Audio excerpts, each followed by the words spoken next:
It could shoot us. Now that I have your attention, let's talk about some SEO.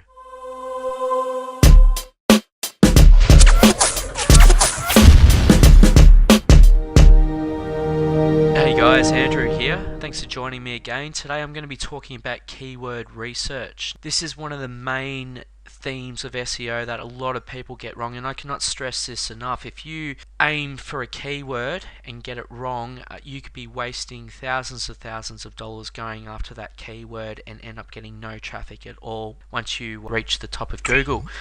Now, there is a concept where what you can do is get a number of keywords that sound like they might fit your niche and test it in CPC, cost per click. So say for example you could open up an AdWords account, which I'm actually in AdWords at the moment, and run a campaign. Say for example if it was for iPad, you might have some keywords like buy at iPad. Actually, let's put an example in here. I'm just going to put iPad in there. Let's see what comes up. Okay, I'm going to click keyword ideas. Put in the approximate cost per click. There we go. So for example, if I was to rank for the keyword iPad, actually buy iPad, it might take say 6 weeks or a couple of months to rank for that keyword. Now you can see for local traffic there is 22,000, and we're looking at a broad match at the moment, which I'll go into detail why not pick broad match, why pick exact. But that would cost $1.75 each time someone clicked onto that keyword.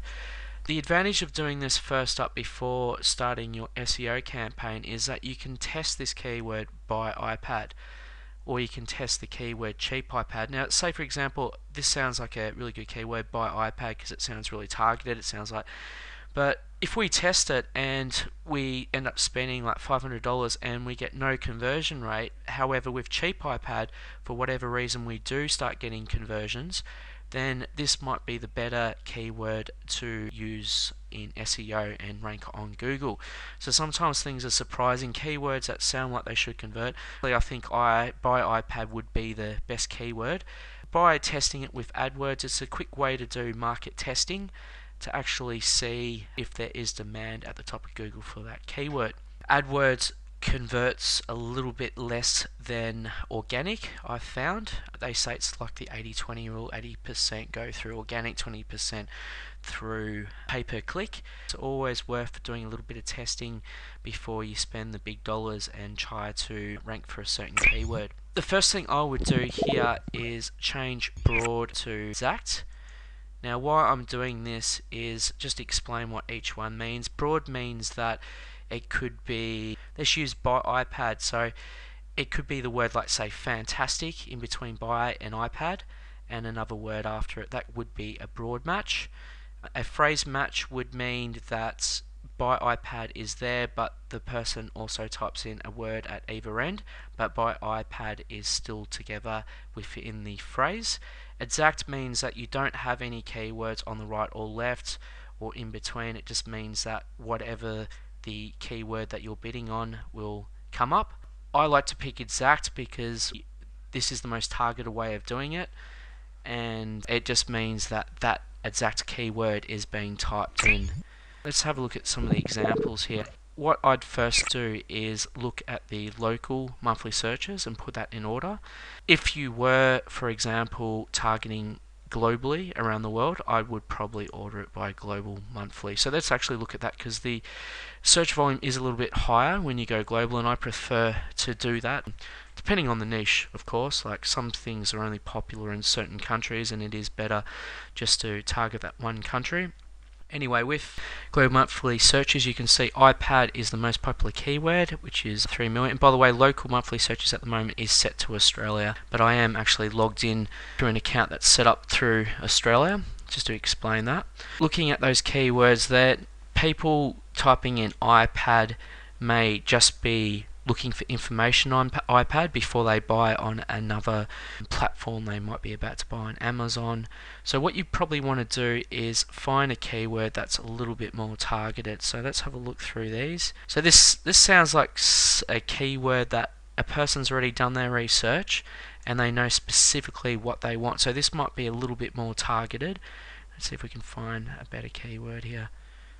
iPad deals. Now this sounds like they've done their research, they know what's on the market, but they're looking for deals on iPads. So they just want to find the best deal out there. So this could be a good keyword worth testing with AdWords first, and then if it's successful, then try to get your website ranking for that keyword organically in Google. That would be the next step that I would do after that. Just looking at the other keywords there. Now this is another keyword here that I think that's quite good. iPads for sale.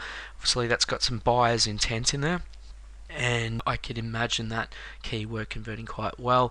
And you can see by the price there, $1.89, that something like that obviously has a bit of demand behind it, so it's drawn up the price a little bit higher than some of the others. This price is actually quite high as well, $4.60. iPad screen size, so the person's already done their, it sounds like a bit of a research thing, but it must convert, that hence why it's so expensive. Okay, so I've just put in iPads for sale with the brackets. I've copied that directly from the keyword tool.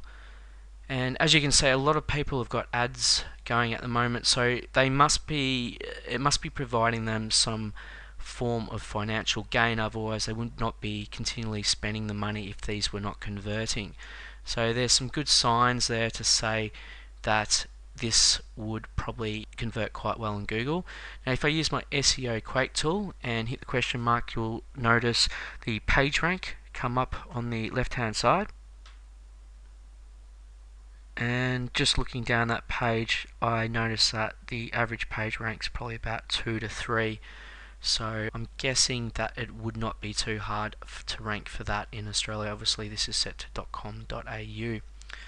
So definitely worth building an authority site around that. The biggest issue, however, is how do we know that iPads are going to be here in the future? So setting up a website with a more broader name like digital devices would allow you to go into cameras as well as computers as well as video game, things like PlayStation and Xbox. So just targeting just iPads could restrict yourself, especially if they discontinue the product line. So anyway, I hope that helps you out. I've obviously tackled a few things. If you have any questions, please write in and I can do a video. Thanks very much.